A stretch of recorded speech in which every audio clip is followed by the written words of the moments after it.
Hello दोस्तों, आप सभी का स्वागत है हमारे YouTube channel the crazy board पर। दोस्तों आज हम थेल्स थ्योरम को प्रूव करेंगे। ये त्रिभुज चैप्टर में पेज नंबर 137 में दिया हुआ है एनसीईआरटी बुक में। ये प्रमेय क्या है? यदि किसी त्रिभुज की एक भुजा के समांतर अन्य दो भुजाओं को भिन्न भिन्न बिंदुओं पर प्रतिच्छेद करने के लिए एक रेखा खींची जाए तो ये अन्य दो भुजाएं एक ही अनुपात में विभाजित हो जाती है। तो दोस्तों ये थेल्स थ्योरम है, इसको हमको प्रूव करना है। ये बोर्ड एग्जाम के लिए काफ़ी इंपॉर्टेंट थ्योरम है, तो इसको आप अच्छे से समझ लीजिए।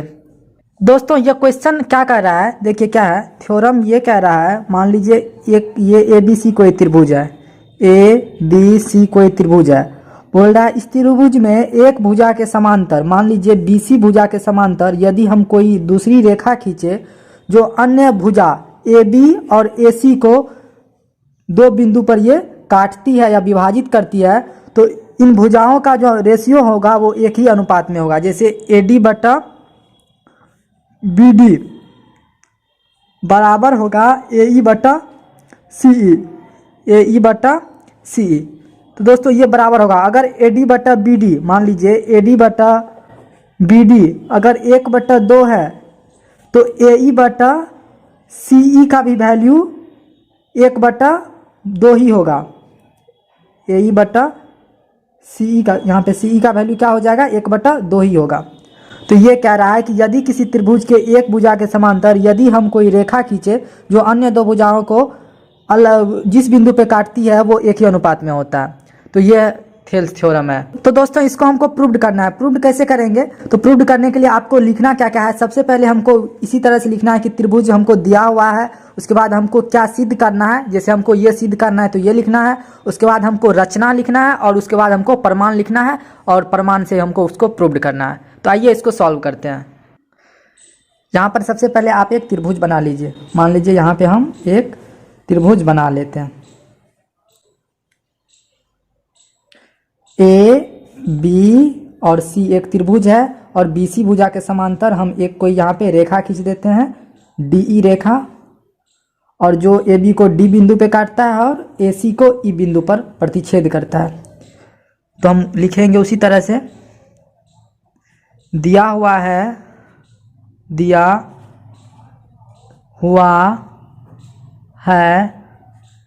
त्रिभुज ए बी सी जिसमें क्या है, डीई के समांतर है बीसी। तो लिख देंगे डीई समांतर है बीसी के, बीसी है। तो हमें सिद्ध करना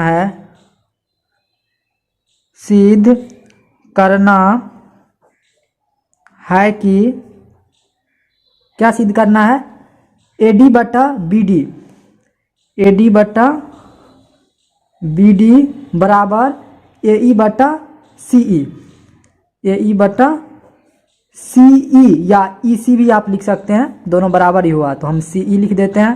तो ए डी बटा बी डी और ए ई बटा सी ई ये हमको प्रूव करना है और यही थेल्स थ्योरम है। तो ये हम इतना लिख दिए। अब क्या करेंगे, अब हमको रचना लिखना है। तो रचना लिखते हैं। रचना में क्या लिखेंगे, इसमें लिखेंगे डी से ए सी पर, डी से ए सी पर डी एम, यहाँ से लंब डाल दीजिए, ए सी पर एम यानी डी एम लंब हो गया। तो डी से ए सी पर डी एम तथा फिर ई से ए बी पर ई एन लंब डाला। यहाँ से ई से हमको क्या एक लंब डालना है, ई एन, तो यहाँ पे एन मान लीजिए जो ए बी पे होगा। तो वही लिखे ई से ए बी पर ई एन लंब डाला, तो ई एन हम लंब डाले। और क्या लिखेंगे, और बी को ई से तथा सी को डी से मिलाया। इतना लिख दिए। बी को ई से मिला दीजिए और सी को डी से मिला दीजिए। यही हम लिखे, बी को ई से तथा सी को डी से मिलाया, सी को डी से मिलाया, ये लिख दिया। अब इससे आगे सॉल्व करते हैं। दोस्तों अब हमको यहाँ पे प्रमाण लिखना है, तो प्रमाण आइए देते हैं। प्रमाण में हम क्या करेंगे, पहले त्रिभुज ए डी ई का क्षेत्रफल लिखेंगे बटा त्रिभुज बी डी और ई का क्षेत्रफल लेंगे, और दूसरे बार जो है लेंगे त्रिभुज ए डी ई का क्षेत्रफल बटा त्रिभुज सी डी ई का क्षेत्रफल। तो आइए लिखते हैं, त्रिभुज ए डी ई का क्षेत्रफल बटा त्रिभुज बी डी ई का क्षेत्रफल, त्रिभुज बी डी ई का क्षेत्रफल। तो त्रिभुज का क्षेत्रफल बराबर क्या होता है, तो ये आप जानते होंगे, 1/2 गुना आधार गुना ऊंचाई। तो त्रिभुज ए डी ई में आधार क्या हो जाएगा, ए डी, तो आधार की जगह ए डी, और इसका ऊंचाई क्या हो जाएगा, ए डी ई में ऊंचाई हो जाएगा ई एन, ये ऊंचाई हो जाएगा, तो लिख देंगे ई एन बटा त्रिभुज अब बी डी ई में लेते हैं तो क्या हो जाएगा, 1/2, तो त्रिभुज बी डी ई का आधार क्या हो जाएगा, बी डी, तो आधार की जगह बी डी, और इस त्रिभुज का ऊंचाई भी ई एन ही होगा, क्योंकि ये त्रिभुज का भी ऊंचाई क्या है, ई एन ही है। यहाँ पर देखिए ये त्रिभुज बी डी ई, भले ये डी ई ये ऊंचाई नहीं होगा, ई एन ही होगा। यहाँ से देखिए ये ई एन ही ऊंचाई होगा, तो इसका भी ऊंचाई ई एन ही होगा।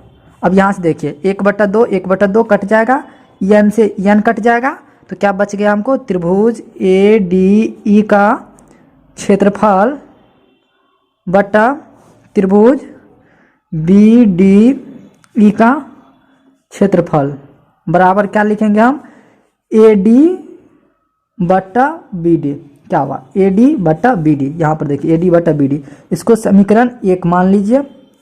हम लिखेंगे पुनः, फिर से ऐसे ही करना है, इस बार लेंगे त्रिभुज ए डी ई और लेंगे त्रिभुज सी डी ई। तो लेते हैं पुनः, त्रिभुज ए डी ई का क्षेत्रफल बटा त्रिभुज, उसके बाद सी डी ई का क्षेत्रफल, त्रिभुज सी डी ई का क्षेत्रफल।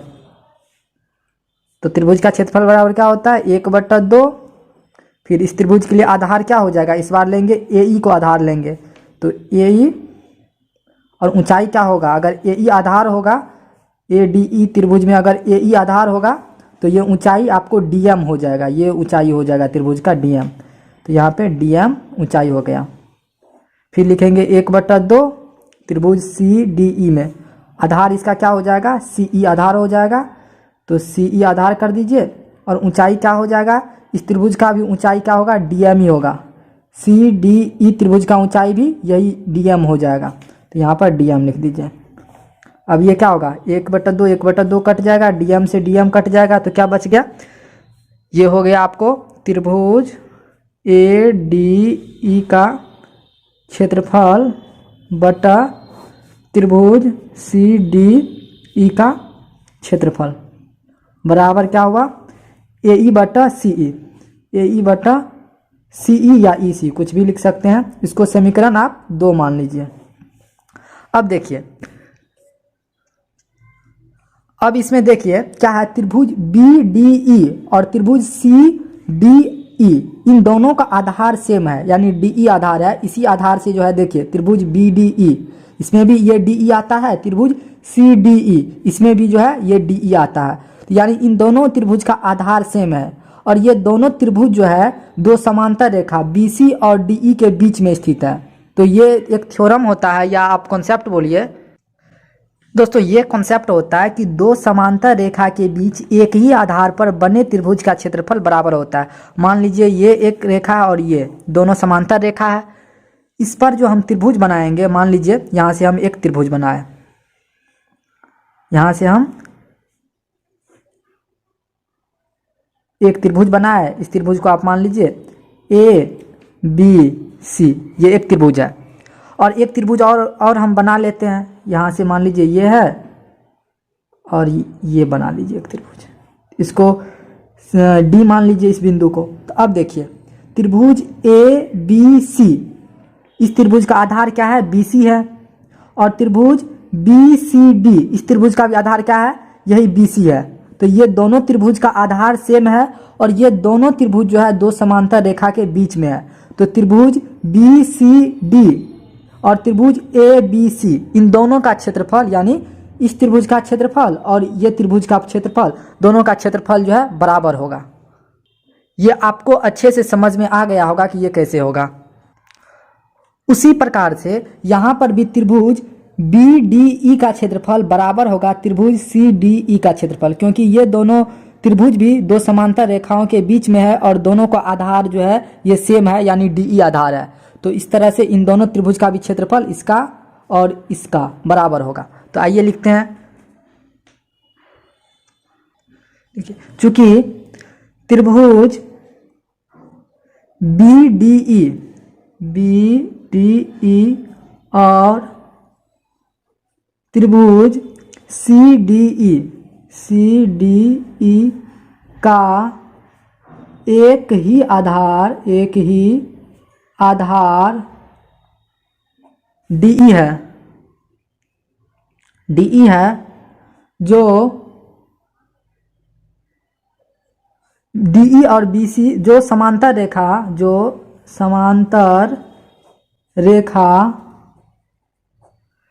डीई और बीसी के बीच में स्थित है, जो समांतर रेखा डीई और बीसी के बीच में स्थित है।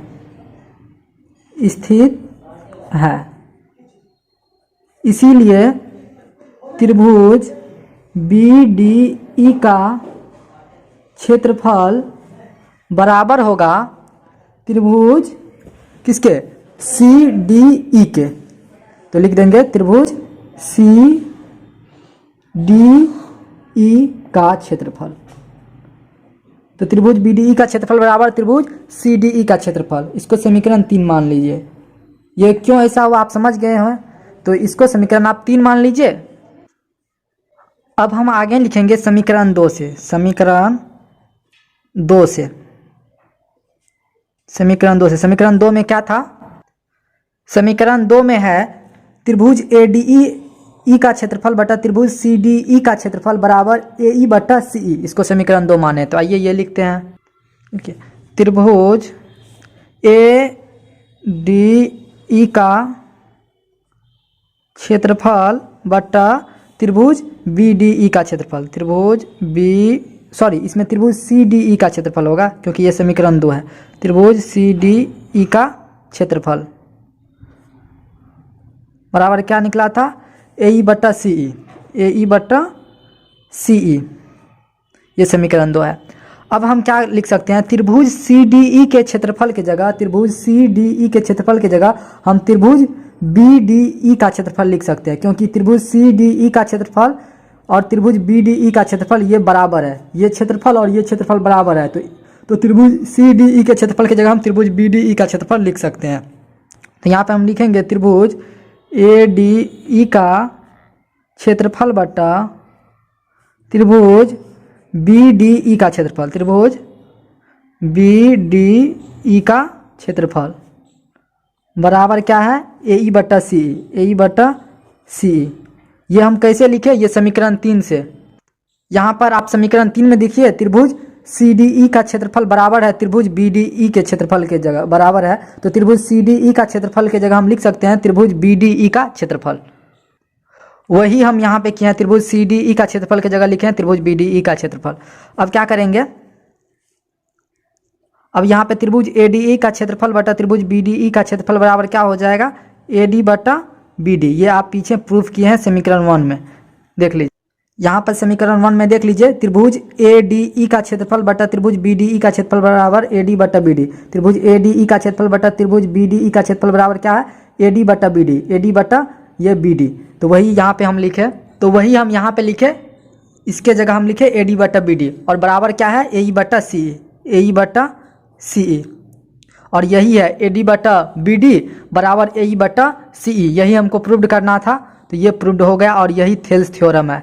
तो पहले आप थ्योरम याद रखिए, उसके बाद आपको प्रूव्ड करने के लिए भी आना चाहिए, क्योंकि ये इंपॉर्टेंट है, आपके बोर्ड एग्जाम में 5 मार्क्स में पूछ सकता है। तब तक के लिए आप पढ़ाई करते रहे। मिलते हैं अगले वीडियो में। Thank you for watching this video.